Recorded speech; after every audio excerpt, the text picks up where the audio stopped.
Accountability ఏముంటుంది వాడికి బాధ్యత ఏముంటుంది? ఎవరికి అతను ఆన్సర్ చెప్పేటువంటి పరిస్థితి ఉంది? అకౌంటబిలిటీ లేనటువంటి ఒక రిటైర్డ్ అధికారిని పోలీస్ అబ్జర్వర్గా ఆంధ్రప్రదేశ్ రాష్ట్రానికి పంపించి అతను సరాసరి ప్రతి ఎస్పీకి ఫోన్ చేసి థ్రెటన్ చేస్తున్నాడని అన్ని వార్తలు వస్తున్నాయి. ఇవాళ పోలీసు అందరూ కూడా వాపోతున్నట్టుగా విలేకరులు చెప్తున్నారు. పోలీసులు పెద్ద అధికారులు మాకు చెప్పుకుంటున్నారు. ఏం చేస్తామండి, ఢిల్లీ నుంచి ఒక రిటైర్డ్ ఐపీఎస్ ఆఫీసర్ అబ్జర్వర్గా వచ్చాడు, అతను డైరెక్ట్గా ఫోన్ చేసి థ్రెటన్ చేస్తున్నాడు, నిన్ను సస్పెండ్ చేస్తాను, ఎలక్షన్ కమిషన్కి నీ గురించి రాస్తాను, ఢిల్లీకి రాస్తాను అని చెప్పి థ్రెటన్ చేస్తున్నాడు సార్. ఏకపక్షంగా తెలుగుదేశం పార్టీకి భారతీయ జనతా పార్టీకి లొంగిపోమ్మని చెప్పని థ్రెటన్ చేస్తున్నాడని చెప్పిన వార్తలు వస్తున్నాయి. మరి ఇంకా పోలింగ్ అయిపోయాక కూడా ఈ అబ్జర్వర్ ఇక్కడ అవసరమా అని అడుగుతున్నాను. ఇన్ని గొడవలకు కారణమైనటువంటి ఈ అబ్జర్వర్ ఇక్కడ ఉంచాలా? ఇంకా రిటైర్ అయినటువంటి కావాలా? ఏ ఒక్క ఉద్యోగంలో ఉన్నటువంటి ఒక్క ఐపీఎస్ ఆఫీసర్ లేడా? కేంద్ర ప్రభుత్వానికి కానీ కేంద్ర ఎన్నికల సంఘానికి కానీ ఒక్కడు కూడా ఉద్యోగం చేసేటువంటి సర్వీస్లో ఉన్న ఒక్క ఆఫీసర్ కూడా లేడు.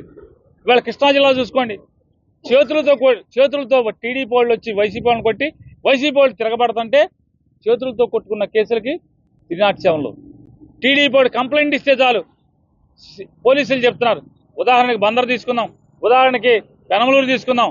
మా డిఎస్పీ ఊరుకోవట్లేదండి, టీడీపీ వాళ్ళ మీద కేసు కట్టపోయినా పర్లేదు, ముందు వైసీపీ వాళ్ళని అరెస్ట్ చేయండి, 307 కట్టండి అని మా మీద ఒత్తిడి చేస్తున్నాడండి అని సిఐలు చెప్తున్నారు. నాకు చెప్పట్లా, మా కార్పొరేటర్ వెళ్తే చెప్తున్నారు, అందరికీ చెప్తున్నారు.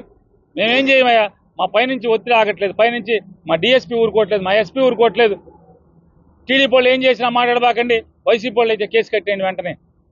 సింపుల్గా చేతులతో ఇద్దరు కొట్టుకుంటే కొడతాకి మీరు నన్ను కొడతాకి వచ్చారు, నేను తిరుగుబాటు చేస్తానా చేయనా? కొడతంటే ఊరుకుంటానా? పారిపోతానా? తిరుగుబాటు చేస్తే అంటే తిరగబడితే 307లో తప్పుడు కేసులు కడుతున్నారు, దొంగ కేసులు కడుతున్నారు, ఏకపక్షంగా వ్యవహరిస్తున్నారు.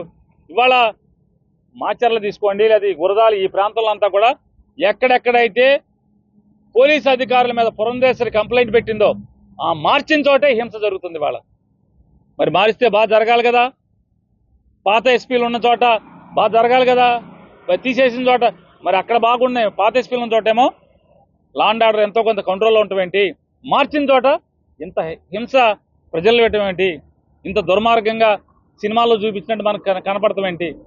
ఎందుకు టీడీపీ వాళ్ళని ఏం కట్టడి చేయట్లేదు? వైసీపీ వాళ్ళ మీద తప్పుడు కేసులు కడుతున్నారు, ఇవాళ తప్పుడు అరెస్టులు చేస్తున్నారు. ఇవన్నీ చెప్పాం. ఆయన కేసు బాయ్ కేసు ఇవ్వమని చెప్పారు.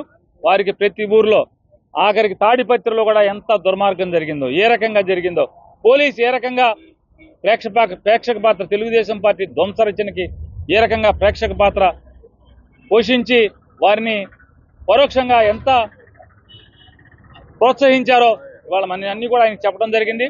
ప్రతి ఊరి గురించి కూడా ఆయనకు రికమెండేషన్ ఇచ్చాం. కేసు వారీగా అన్నిటి మీద ఆయన తప్పకుండా నేను విచారణ చేస్తాను, అందరి మీద ఎవడెవడున్నాడో ఆ తప్పుడు అధికారిని అందరి మీద సస్పెండ్ చేస్తానని కూడా డీజీపీ గారు మాట చెప్పారు.